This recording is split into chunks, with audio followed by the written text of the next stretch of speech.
श्री स्वामी समर्थ. जय जय स्वामी समर्थ. नवरात्रीच्या निमित्ताने तुमच्या सर्व दुःखांचा अंत व्हावा आणि हा सण तुमच्यासाठी नवीन आशा घेऊन येईल अशी देवीचरणी प्रार्थना. नवरात्रीचे व्रत करणाऱ्या प्रत्येकाने ही कथा नक्कीच ऐकावी. व्रताचे फळ डबल मिळून तुमच्या सर्व इच्छा पूर्ण होतात. चला तर कथेला सुरुवात करूयात. त्यापूर्वी तुम्हाला एक विनंती आहे की ही कथा अर्ध्यात चुकूनही सोडू नका, त्यामुळे व्रताला हानी जाते. त्यामुळे वेळ काढून ही कथा शेवटपर्यंत ऐका. एकदा बृहस्पतीजी ब्रह्माजींना म्हणाले, हे महान ब्राह्मण, चैत्र आणि आश्विन महिन्याच्या शुक्ल पक्षात नवरात्रीचे व्रत आणि उत्सव का पाळले जातात? या व्रताचे फलित काय आहे? ते पाळणे कसे योग्य आहे? हे व्रत प्रथम कोणी पाळले तर सविस्तर सांगा. असा बृहस्पतींचा प्रश्न ऐकून ब्रह्माजी म्हणाले, हे बृहस्पती, जीवांच्या कल्याणासाठी तुम्ही खूप छान प्रश्न विचारला आहे.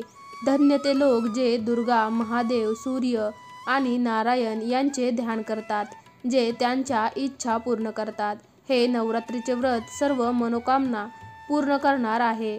असे केल्याने ज्याला पुत्राची इच्छा आहे त्याला पुत्रप्राप्ती होते, धनाची इच्छा असणाऱ्याला धनप्राप्ती होते, ज्ञानाची इच्छा असणाऱ्याला ज्ञान प्राप्त होते आणि ज्याला सुखाची इच्छा असते त्याला सुख प्राप्त होते. हे व्रत केल्याने आजारी व्यक्तीचे आजार बरे होतात, व्यक्तींचे सर्व संकट दूर होतात आणि घरात समृद्धी वाढते आणि विवाहित स्त्रीला पुत्रप्राप्ती होते, सर्व पापांपासून मुक्ती मिळते आणि मनातील इच्छा पूर्ण होते. जो मनुष्य या नवरात्रीचे व्रत पाळत नाही, अनेक दुःख भोगतो, वेदना व रोगाने ग्रस्त होतो, अपंग होतो, त्याला संतती होत नाही आणि धनधान्यही नसते, भूक तहानेने व्याकुळ होऊन भटकतो आणि मूर्ख बनतो. जी पुण्यवान स्त्री हे व्रत पाळत नाही ती पतीच्या सुखापासून वंचित राहते आणि अनेक दुःख सहन करते. जर उपवास करणाऱ्याला दिवसभर उपवास करता येत नसेल तर त्याने एकदाच जेवण करून नवरात्रीच्या उपवासाची कथा 10 दिवस नातेवाईकांसह ऐकावी. अरे बृहस्पती, ज्यांनी पूर्वी हे महाव्रत केले आहे त्यांची कथा मी तुम्हाला सांगतो, तुम्ही लक्षपूर्वक ऐका. अशा प्रकारे ब्रह्माजींचे शब्द ऐकून बृहस्पतीजी म्हणाले, हे ब्राह्मणा, मनुष्याचे कल्याण करणाऱ्या या व्रताचा इतिहास मला सांगा. मी लक्षपूर्वक ऐकत आहे. तुझ्याकडे शरण आलेल्या माझ्यावर दया कर. ब्रह्माजी म्हणाले, प्राचीन काळी मनोहर नगरात पिठत नावाचा एक अनाथ ब्राह्मण राहत होता. तो दुर्गादेवीचा भक्त होता. सुमती नावाची एक अतिशय सुंदर मुलगी सर्व गुणांनी युक्त होती. ती मुलगी सुमती बालपणी तिच्या वडिलांच्या घरी मैत्रिणींसोबत खेळत असताना शुक्ल पक्षात चंद्राची अवस्था जशी वाढते तशीच वाढू लागली. रोज तिचे वडील दुर्गापूजा आणि होम करत असत, तेव्हा ती तिथे नियमानुसार हजर असायची. एके दिवशी सुमती आपल्या मैत्रिणींसोबत खेळण्यात व्यस्त झाली आणि भगवतीच्या पूजेला हजर राहिली नाही. आपल्या मुलीचा असा निष्काळजीपणा पाहून तिच्या वडिलांना राग आला आणि ते मुलीला म्हणाले, अरे दुष्टकन्या, आज तू भगवतीची पूजा केली नाहीस म्हणून मी तुझा विवाह कुष्ठरोगी किंवा गरीब व्यक्तीशी करीन. वडिलांचे असे बोलणे ऐकून सुमतीला खूप वाईट वाटले आणि ती आपल्या वडिलांना म्हणाली, अरे बाबा, मी तुझी मुलगी आहे आणि मी तुझ्या अधीन आहे. तुझ्या इच्छेप्रमाणे कर. तुम्ही माझे लग्न एखाद्या राजाशी, पैलवानाशी, गरीब माणसाशी किंवा ज्याच्याशी तुमची इच्छा असेल ते करू शकता, पण माझ्या नशिबात जे लिहिले आहे ते होईलच. माझी अढळ श्रद्धा आहे की जो कोणी काम करतो त्याला त्याचप्रमाणे फळ मिळते, त्याची कृत्य. कारण काम करणे हे मनुष्याचे कार्य आहे, ते देवाच्या नियंत्रणाखाली आहे, परंतु फळ देणे हे देवाच्या नियंत्रणाखाली आहे. उदाहरणार्थ, जेव्हा ते आगीत पडते तेव्हा ते अधिक तेजस्वी होते. अशा प्रकारे मुलीचे निर्भयपणे बोललेले बोलणे ऐकून ब्राह्मणाला राग आला आणि त्याने आपल्या मुलीचे लग्न एका पैलवानाशी लावून दिले आणि अतिशय क्रोधित होऊन आपल्या मुलीला म्हणाला, हे कन्या, आपल्या कृतीचे फळ भोगा. नशिबावर अवलंबून राहून काय करता ते पहा. वडिलांचे असे कठोर शब्द ऐकून सुमती मनात विचार करू लागली. अरे, असा नवरा मला मिळाला हे माझे मोठे दुर्दैव आहे. अशा प्रकारे आपल्या दुःखाचा विचार करून ती मुलगी आपल्या पतीसह जंगलात गेली आणि त्यांनी ती रात्र त्या भयानकुशाने भरलेल्या निर्जन जंगलात अत्यंत दुःखाने घालवली. त्या गरीब मुलीची अशी अवस्था पाहून देवी तिच्या पूर्वीच्या सद्गुणांच्या प्रभावाखाली प्रकट झाली आणि सुमतीला म्हणाली, हे गरीब ब्राह्मण, मी तुझ्यावर आनंदी आहे. तुला पाहिजे ते वरदान मागू शकता. दुर्गामातेचे हे शब्द ऐकून ब्राह्मण म्हणाला, मला सांग, तू कोण आहेस? ब्राह्मणीचे असे शब्द ऐकून देवी म्हणाली की मी आदिशक्ती भगवती आहे आणि मी ब्रह्मविद्या आणि सरस्वती आहे. जेव्हा मी आनंदी असते तेव्हा मी जीवांचे दुःख दूर करून त्यांना सुख प्रदान करते. हे ब्राह्मण, तुझ्या मागील जन्माच्या पुण्याचा प्रभाव तुझ्यावर पडल्याने मी प्रसन्न झाले आहे. मी तुला तुझ्या मागच्या जन्मीची गोष्ट सांगते. तुझ्या मागील जन्मी तू निषाद भिलची पत्नी होतीस आणि तुझ्या पतीवर खूप भक्त होतीस. एके दिवशी तुझा नवरा निषादने चोरी केली. चोरीमुळे तुम्हा दोघांनाही शिपायांनी पकडून तुरुंगात नेले.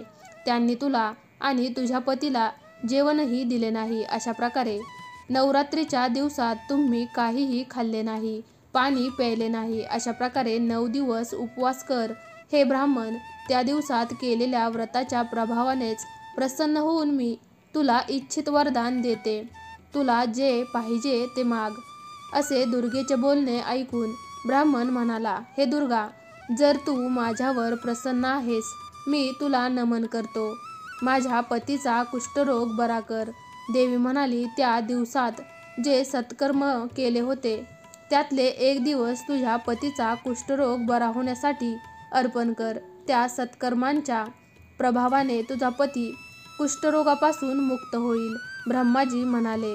देवीचे शब्द ऐकून ब्राह्मण स्त्री खूप आनंदित झाली आणि आपल्या पतीला बरे करण्याच्या इच्छेने तिने तहस्तू ठीक आहे म्हटल्यावर दुर्गादेवीच्या कृपेने तिच्या पतीचे शरीर कुष्ठरोगापासून मुक्त होऊन तेजस्वी झाले. आपल्या ब्राह्मण पतीचे सुंदर शरीर पाहून ती देवीची स्तुती करू लागली.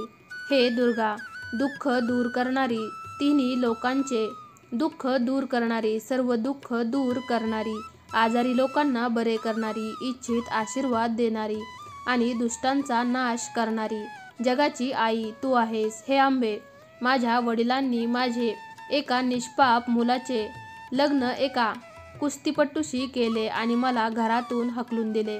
माझ्या पतीने तुच्छ मानून मी निर्जन वनात भटकत आहे. हे देवी, तू मला या संकटातून वाचवले आहेस. मी तुला सलाम करते. माझे रक्षण कर. ब्रह्मदेव म्हणाले, हे बृहस्पती, ज्या ब्राह्मणाची अशी स्तुती ऐकून देवी अतिशय प्रसन्न झाली आणि ब्राह्मणाला म्हणाली, हे ब्राह्मण, तुला लवकरच उदयलय नावाचा अत्यंत हुशार, श्रीमंत, प्रसिद्ध आणि हुशार मुलगा होईल. असे वरदान दिल्यानंतर देवी पुन्हा ब्राह्मणाला म्हणाली, हे ब्राह्मणा, आणि तुम्हाला जे हवे आहे ते मागा.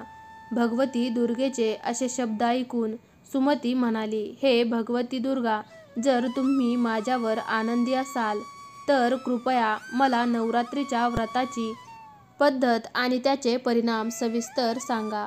महात्म्य ब्राह्मणीचे शब्द ऐकून दुर्गा म्हणाली, हे ब्राह्मणी, मी तुम्हाला नवरात्रीच्या व्रताची पद्धत सांगते, जी सर्व पापे दूर करते, जे ऐकल्याने मोक्ष प्राप्त होतो. अश्विन महिन्याच्या शुक्ल पक्षाच्या प्रतिपदेपासून 9 दिवस उपवास करा. जर तुम्ही दिवसभर उपवास करू शकत नसाल तर 1 वेळ जेवण करा. 1 वेळ करा. विद्वान ब्राह्मणांना घट बसवायला सांगा आणि बाग बनवा आणि रोज पाणी घाला. महाकाली, महालक्ष्मी आणि महासरस्वती देवीच्या मूर्तींची प्रतिष्ठापना करून त्यांची नित्य विधीपूर्वक पूजा करावी व पुष्प अर्पण करावे. बिजोराच्या फळातून अर्घ्य दिल्यास सौंदर्य प्राप्त होण्यास मदत होते. जायफळापासून अर्घ्य दिल्याने कीर्ती मिळते. द्राक्षापासून अर्घ्य दिल्याने कार्यसिद्धी मिळते. करवंदापासून अर्घ्य दिल्याने आनंद मिळतो आणि केळीपासून अर्ध्य दिल्याने दागिने मिळतात. अशा रीतीने फूल आणि फळांनी अर्धे अर्पण करून व्रत संपल्यानंतर 9व्या दिवशी विधीनुसार हवन करावे. साखर, तूप, गहू, मध, जव, तीळ, बिल्व, नारळ, द्राक्ष आणि कदंब इत्यादींनी हवन करावे. गव्हासह होम केल्याने लक्ष्मीची प्राप्ती होते. खीर आणि चंपा फुलांनी धनाची प्राप्ती होते आणि वेलीच्या पानांचे केल्याने वैभव आणि सुख प्राप्ती होते. गुजबेरी प्रसिद्धी देते, केळी पुत्र देते, कमळ शाही सन्मान आणि द्राक्ष संपत्ती देते. साखर, तूप, नारळ, मध, जव, तीळ आणि फळे यांचा होम केल्याने इच्छित गोष्टीची प्राप्ती होते. व्रत करणाऱ्याने या विधीप्रमाणे होम करावा आणि अत्यंत नम्रतेने आचार्यांना नमस्कार करावा आणि यज्ञ पूर्ण होण्यासाठी त्यांना दक्षिणा द्यावी. अशा प्रकारे वर्णन केलेल्या पद्धतीनुसार जो व्रत करतो त्याच्या सर्व मनोकामना पूर्ण होतात, यात शंका नाही. या 9 दिवसात जे काही दान केले जाते त्याचे लाखोपट फळ मिळते. या नवरात्रीचे व्रत केल्यास अश्वमेध यज्ञाचे फळ मिळते. हे ब्राह्मण, तीर्थक्षेत्रात, मंदिरात किंवा घरामध्ये विधीनुसार सर्व मनोकामना पूर्ण करणारे हे उत्तम व्रत पाळावे. ब्रह्मदेव म्हणाले, हे बृहस्पती, अशा प्रकारे ब्राह्मणाला व्रताची पद्धत आणि परिणाम सांगितल्यावर देवी खोल ध्यानात गेली. जो पुरुष किंवा स्त्री हे व्रत भक्तिभावाने पाळतो त्याला या संसारात सुखाची प्राप्ती होते आणि शेवटी दुर्लभ मोक्षाची प्राप्ती होते. अरे बृहस्पती, हेच या दुर्मिळ व्रताचे महत्त्व मी तुम्हाला सांगितले आहे. हे ऐकून बृहस्पतीजी अतिशय प्रसन्न झाले आणि ब्रह्माजींना म्हणाले, हे ब्राह्मण, या नवरात्रीच्या व्रताचे महत्त्व सांगून तू माझ्यावर खूप कृपा केलीस. भगवान ब्रह्मदेव म्हणाले, हे बृहस्पती, ही देवी भगवती शक्ती सर्व जगाची रक्षक आहे. या महादेवाचा प्रभाव कोणाला कळेल? जय देवी भगवती म्हणा.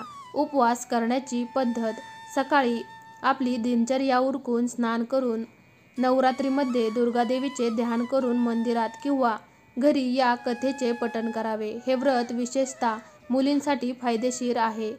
श्री जगदंबेच्या कृपेने सर्व बाधा दूर होऊन सुखसमृद्धी प्राप्त होते. प्रार्थना करा, हे देवा, हा माझा गुलाम आहे. हे समजून मी दिवसरात्र हजारो अपराध करतो आणि माझे अपराध माफ कर.